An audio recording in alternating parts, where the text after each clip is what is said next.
This video shouldn't be too long, but I just want to give you guys a quick update on what's been going on. So pretty much this has not been a jam-packed week as far as like putting out physical fires and things like that. So I haven't been doing a lot of running around per se, but at the same time I have been having to do a lot of service work. So that's pretty much what I've been focusing on this week.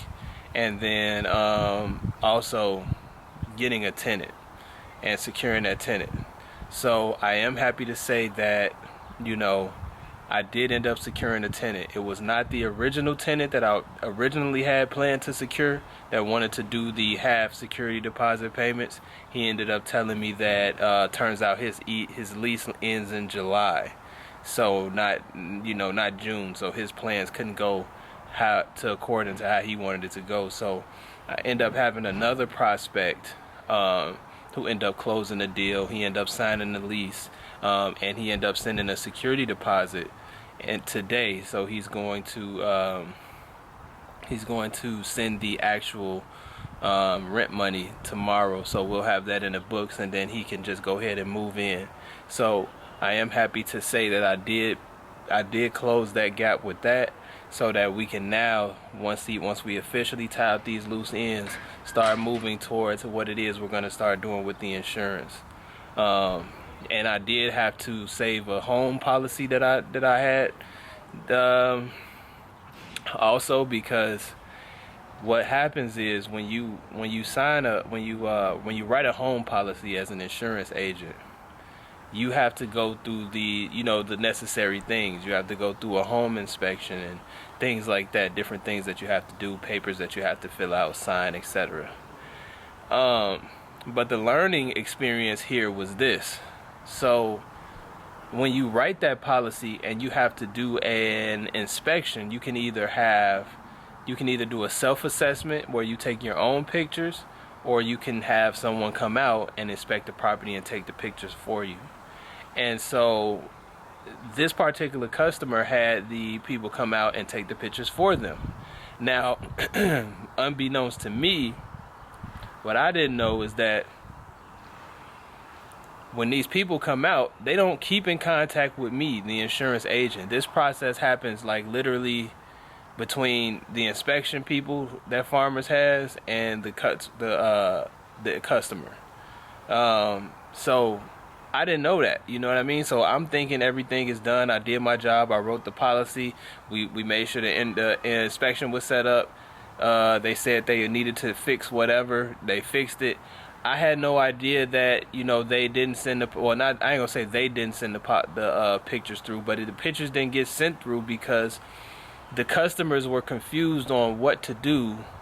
I'm totally unaware that any of this stuff is happening, and I don't know the perspective of the insurance people, because to this day, I have not, even though we got the policy reinstated, I still have spoke to nobody from the inspections department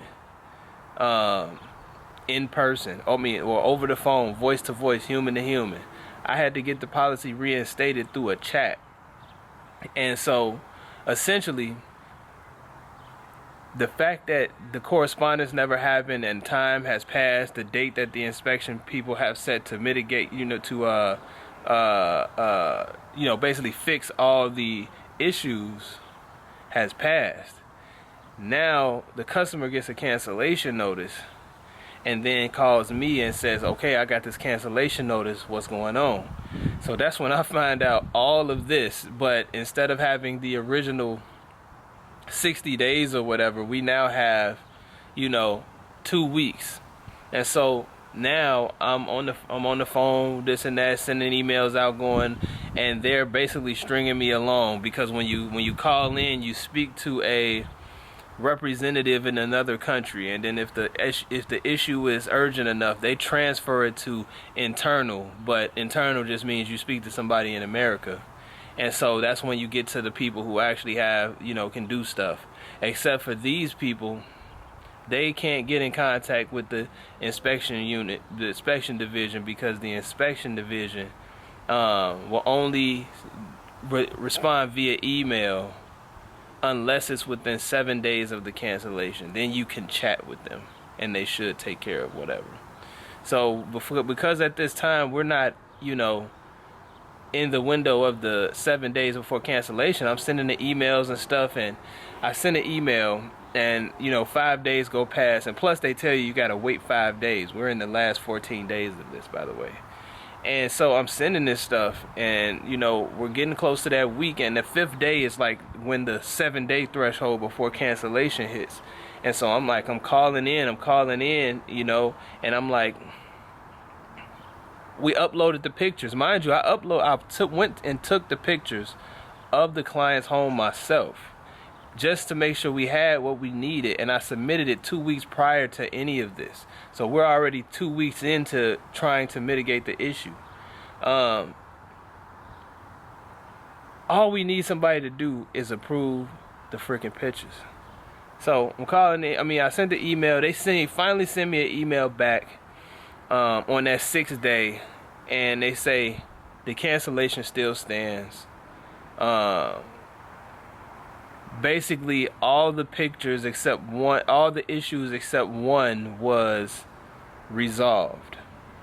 And I'm confused because I personally sent the pictures in of everything that they asked me. So when I went to the notes and I saw like the picture that they were talking about, it was a picture that we had clearly sent in. So now they're really screwing us right now. You know what I'm saying?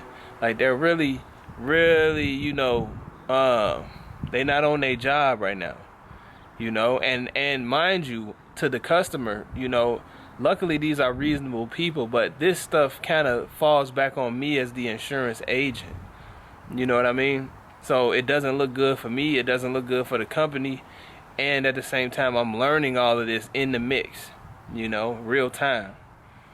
And so I'm calling in like, man, we got these pictures. And so long story short, I end up chatting into the guy, and I tell him like, bro, we clearly got these pictures. He takes a look, and he's like, oh yeah, you guys are right, I'll reinstate the policy. And I'm like, bro,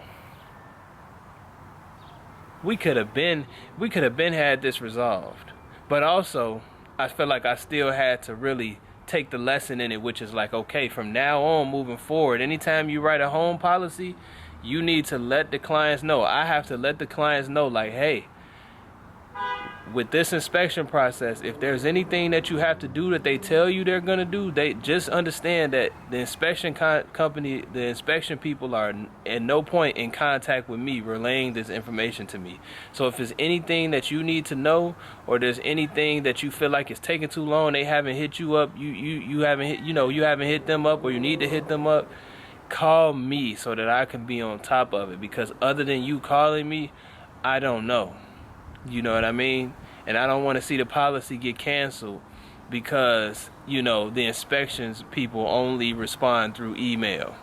So that's the little extra script I got to throw in there now, because I got to make sure that no other home policies get canceled unnecessarily. Because one thing I realized in insurance is these discounts will fall off. You know what I mean? Like these all this stuff, like the policy will get canceled. Like you gotta write the policy, and then you have to make sure that you complete all the contingencies that are needed, like your safe driving apps and paperless billing. Like the most simplest stuff will make the discounts fall off and make the policy go up. You know what I mean? So that's pretty much the gist of that. I didn't even know I was going to tell that whole story, but when it came, I just needed to say that and get that out. But that's all I got for you guys. I'll keep you guys updated with anything else that I find out.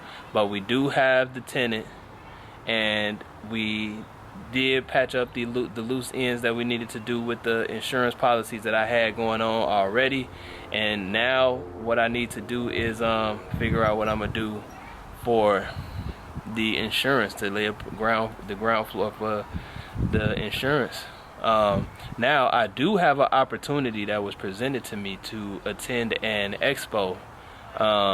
It's a Juneteenth expo, and I feel like it's $100, and I feel like it might be worth going to. Like, I feel like I don't got nothing to lose right now. You know, it's $100. Now, mind you, I only have about $120 in my account. So if I did this, I would literally be spending, you know, not counting my, you know, the bank account that I pay the bills with. I'm just talking about in money that's not that. I got about $120. So if I paid $100 for this table, I'm gonna have to bring all the guns out, you know what I mean, and really show up and show out, so that I can make a return on that investment, get these leads and make a return on this investment next month. But I wouldn't see it till next month. So I would have to essentially survive this month. But I'm already surviving this month, you know what I mean, because I'm not getting a commission check because I didn't sell anything, you know, in the previous you know, commission cycle. So I'm looking at it like it might be worth it. Maybe you guys can tell me what you would do in this situation. Last $100, you feel me, got the opportunity to go to a, you know, expo and really set up a table and generate leads for the insurance, like really the old-fashioned way. But I'm good at it. I have at least, I would say, a year's worth of solid experience in table work, as I've been doing sales and tablings with these jobs that I've been having, even before, with the job that I had before this, even before I did insurance. So I really have tabling experience on what it takes to be able to, you know, really come out successful on there. I will be honest with you and say the thing is, the easy part for me is getting the leads. The hardest part for me is calling the leads and delivering value. So, and closing the deal. So you guys tell me if you think it'll be a worthwhile experience, if it's something you feel like I should do, because right now I gotta just take the opportunities as they are presented to me. And I know that I got what it takes to be able to get to the point where I'm closing deals, you know, where I'm closing deals, you know, consistently. But right now I'm not there. I'm not nervous or scared to go to these events. I'll go, but it's literally my last $100. I got like 120. I might not even have 120, but yeah, you guys tell me what you think I should do, and then we'll just go from there. But until the next video, guys, I'll catch you later. I got a few things I gotta figure out. Peace.